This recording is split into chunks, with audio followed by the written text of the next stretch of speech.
que va asociado además a otras presentaciones clínicas, como es el caso del síndrome metabólico, por eso es que se estudia el síndrome metabólico, entendido como la suma de varios factores, entre ellos la obesidad, la hipertensión, el mal manejo de los triglicéridos, donde se añade además el manejo inapropiado de los carbohidratos.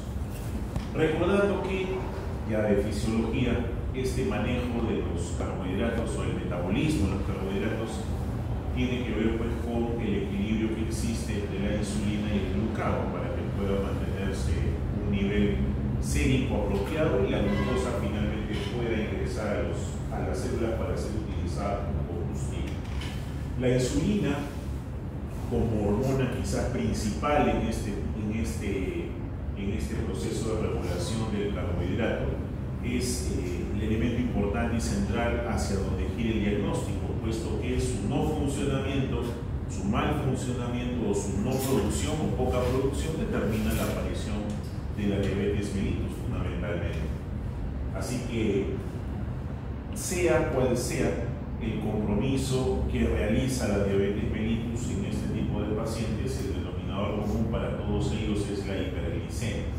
O sea, un valor por encima del normal, entendiendo como normal los criterios de la Asociación Americana de Diabetes aprobados para el año 2025, que reporta pues un valor de glicemia sérica con ayuno de 8 a 12 horas por encima de 126 como diagnóstico de diabetes y por encima de 100 como diagnóstico de prediabetes. Ahora, ¿por qué es importante conocer este manejo? Porque sabemos que la diabetes mellitus termina produciendo alteraciones a nivel de la macro y de la microvasculatura, atacando sobre todo tres órganos importantes: los vasos sanguíneos de pequeño calibre ubicados en las zonas periféricas, fundamentalmente los pies, de ahí el pie diabético, la afectación glomerular, de allí la nefropatía diabética, y la retina, la retinopatía diabética. Así que el paciente diabético termina ciego o termina con diálisis, busca el trasplante o termina amputado, y eso es lo que justamente se quiere evitar. Recordemos que cuando el organismo, la célula, no puede utilizar la glucosa como combustible, echa mano de otras moléculas para poder generar energía. Tal es el caso de los ácidos grasos, lo que termina produciéndose por cuerpos cetónicos, y eso contribuye más bien con la generación de acidosis. Sí. ¿Eso explica por qué el gasto, cuando se disminuye el gasto de glucosa, aumenta la hiperglucemia? Sí. Este gráfico nos muestra la fisiopatología de la diabetes como un circuito que se retroalimenta. O sea, cuando empieza a haber fallo, si no lo regulamos, se hace un círculo vicioso que termina reforzando no solamente la no utilización de glucosa, sino la producción, la utilización de otras fuentes de energía. Ahora, el tema con la diabetes es conocido. Nosotros ya sabemos qué cosa sucede, qué se presenta, pero allí no está quizás la ganancia en el médico. O sea, y me refiero a la ganancia desde el punto de vista de la salud pública. El tema está en diagnosticarla ni siquiera a tiempo, sino antes. Por eso se habla ahora de prediabetes, o sea, prevenir su aparición. ¿Por qué? Porque es cierto que la prediabetes y la diabetes son controlables, pero no son reversibles, son irreversibles. O sea, el camino está trazado hacia el final así. El tema de la detección precoz, de la detección a tiempo y del manejo a tiempo es poder retardar la aparición de las complicaciones, de tal manera que garanticemos que ese paciente que está condenado a hacer su diabetes mellitus por un historial de vida anterior, lo haga pues en las mejores condiciones y termine su vida siendo útil, autosuficiente, no ciego, no de diálisis y tampoco amputado. O sea, justamente para eso se trabaja. Entonces, los criterios y los marcadores que manejamos hoy en día nos permiten predecir eso. Yo puedo predecir a partir del estilo de vida que tiene un paciente cómo va a ser más adelante con respecto al manejo de su carbohidratos, sobre todo de la glucosa. Y puedo predecir también la aparición en el tiempo de la diabetes a cómo se van moviendo los marcadores indicadores de esta enfermedad, tanto la glucosa, la insulina y también la hemoglobina glicosilada, que se pueden utilizar como factores predictores. Entonces, el detalle está en detectarlo antes para poder justamente retardar las complicaciones. Ahora, la diabetes mellitus, además de la hiperglicemia, también tiene como factor común la pobre presencia de insulina o la no utilización de insulina, así que hacia ahí van dirigidas nuestras pruebas diagnósticas. Un paciente que tiene diabetes al día de hoy clínicamente es, digamos que sencillo de identificar con sus síntomas y signos clásicos, las famosas 4 P's, la polidipsia, la polifagia, la poliuria y la pérdida de peso, sumada además con la abstemia o cansancio que pudiese presentar.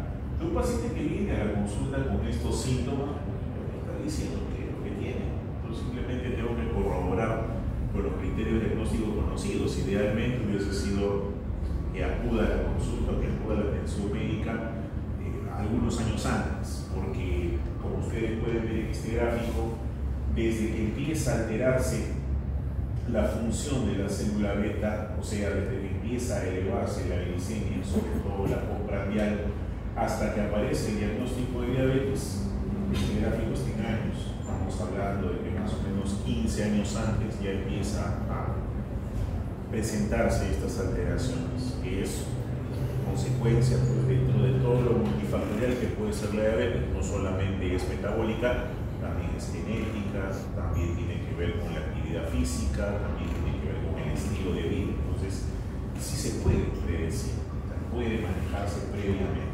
Una vez que se presenta, y hay que hacer pues el screening, el diagnóstico completo. Un paciente que tiene diabetes es muy probable que también tenga síndrome metabólico. Habrá que detectar hipertensión, que también contribuye al daño vascular. Habrá que detectar dislipidemia, que también contribuye al daño vascular con la placa aterogénica, con la aterosclerosis. Entonces ya se hace un manejo un poquito más complejo a este nivel.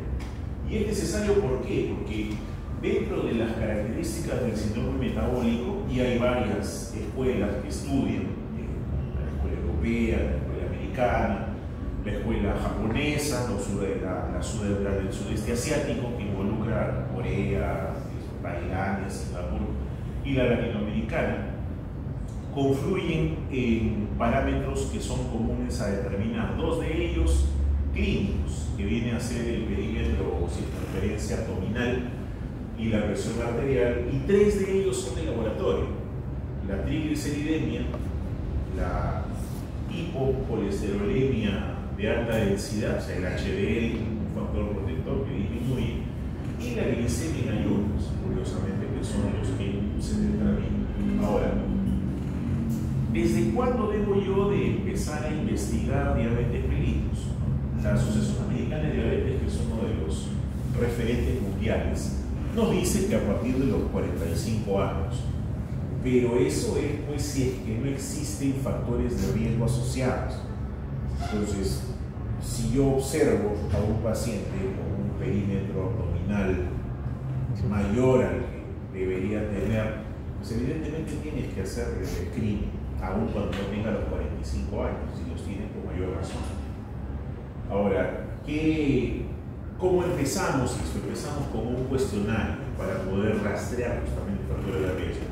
Comienza con la edad del paciente, tiene un puntaje, mientras más años más puntaje van, el hecho de ser varón o mujer. El factor mujer es protector, generalmente hasta los 60 años. Es protector, ¿sí? Así se ha tenido de fábrica. Si es mujer, si es que ha tenido alguna vez si ha estado embarazada y se ha hecho diabetes gestacional, que es otro factor asociado de riesgo para ella y para el producto, sobre todo si ha habido macrosomía. Todos los recién nacidos con más de 4 kilos, que de hecho que han nacido por cesárea, tienen un factor de riesgo asociado a ser diabetes en el futuro. También hay que tenerlo en cuenta, la macrosomía fetal. Los familiares de primera línea, de línea directa, papá, mamá, hermanos con diabetes, también contribuyen al factor de riesgo. Lo mismo que la hipertensión, la poca o nula actividad física y el peso corporal referido a la edad y relacionado con el índice de masa corporal, que es el que define los criterios de sobrepeso, de obesidad. Aquí también podemos mencionar aquellas pacientes que tienen alteraciones a nivel ovárico, que hacen síndrome de poliquistosis ovárica y tienen además tratamiento hormonal y a veces tratamiento con farmacoides. Altera el eje hipófisis y tiroides adrenal, que genera hiperglicemia. Y los pacientes que tienen ascendencia afroamericana, étnicamente está comprobado que afecta mucho más a los pacientes con ese tipo de ascendencia, así como el cáncer de estómago afecta mucho más a los pacientes con ascendencia asiática. Eso está también determinado así.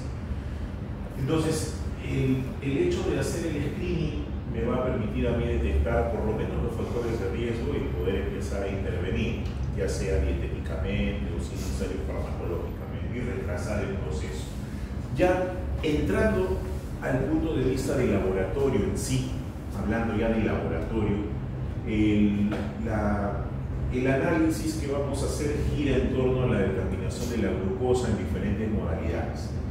Y la muestra que vamos a utilizar casi en todos los casos es la muestra de sangre venosa, que necesita ciertas condiciones para ser extraída, por ejemplo, las condiciones de ayuno, mínimo 8 horas, máximo 12 horas, para poder tener pues, un rango de nivel de glicemia apropiado.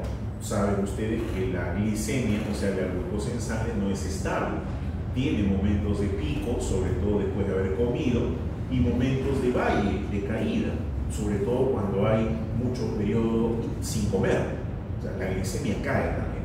Y esa variabilidad hiperglicémica, esos picos y esas caídas, son los que terminan afectando mucho más a este tipo de pacientes.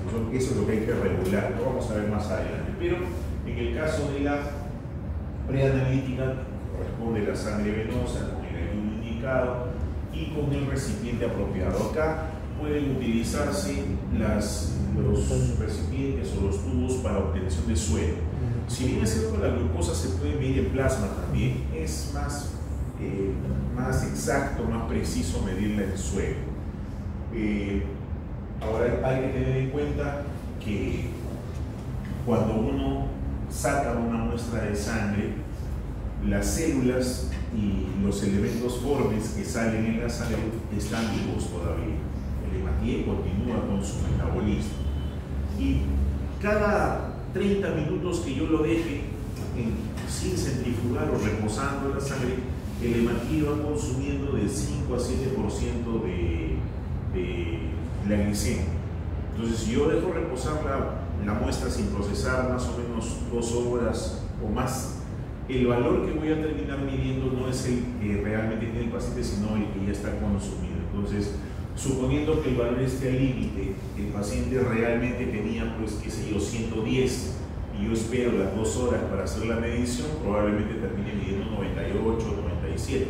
Y mi resultado va a decir que es normal, pero no lo es, ya está en prediabetes, solo que como me demoré en procesar y eso nunca se va a terminar sabiendo, el resultado no es el real.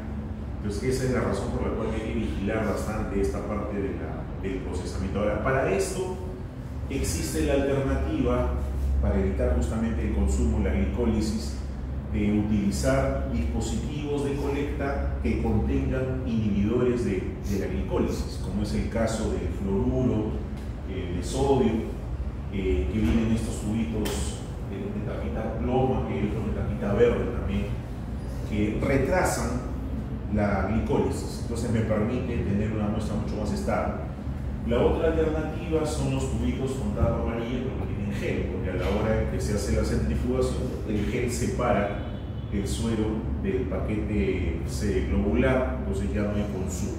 Eso es otra forma que se puede utilizar. El ayuno es importante. La primera muestra es la mañana, de preferencia, que es en el momento donde normalmente hay más ayuno, porque en el día siempre se come algo.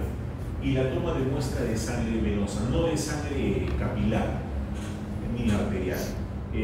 La arterial por razones de bioseguridad, la capilar porque hay una variación porcentual entre el 10 y el 15% de la medición de la sangre capilar versus la sangre venosa. Y esto se debe a que la sangre capilar, al momento de hacer la punción, la sangre capilar no sale directamente del vaso sanguíneo, sino que se mezcla con el líquido intersticial, que también tiene glucosa. Entonces diluye la concentración. Por eso es que los dispositivos de medición ambulatoria no se usan para hacer diagnóstico de diabetes mellitus, se usan para seguimiento. Para diagnóstico es necesaria la utilización de sangre venosa. La medición de esta glucosa puede hacerse por diferentes metodologías. Al día de hoy se prefiere utilizar la parte automatizada porque nos brinda mayor confiabilidad, reproducibilidad en cuanto a la medición en sí, siempre que se ajuste a los criterios de calidad, los controles que se realizan, tanto los controles de primera de los internos, los interlaboratorios y los externos. Pero finalmente el producto que vamos a obtener, que es la medición de la glucosa, pues debe estar con los rangos referenciales recomendados por la ADA, que van de 70 a 100 miligramos por decilitro. Lo que esté por debajo de 70 es hipoglicemia, y lo que esté por encima de 100, si es que no pasa de 126, es prediabetes. Ya no se habla de intolerancia a la glucosa o resistencia a la glucosa, ahora se habla de prediabetes. ¿Por qué es prediabetes? Todo valor por encima de 100, 105, 110 en el tiempo, si no hay una corrección del hábito de vida, va a terminar siendo diabetes de todas maneras, en 5, en 10, en 15 o en 20 años. O sea, ese es el camino que va a seguir, a menos que se tome la medida de corrección para retrasarlo mucho más. Esa es una de la prueba de glicemia en ayunas, es la más utilizada, la más conocida. Pero por mucho tiempo, el test de tolerancia oral a la glucosa fue el gol estándar del diagnóstico de diabetes. Este test de tolerancia oral a la glucosa, llamado anteriormente curva de tolerancia oral a la glucosa, es un examen que consiste en la administración de una carga de glucosa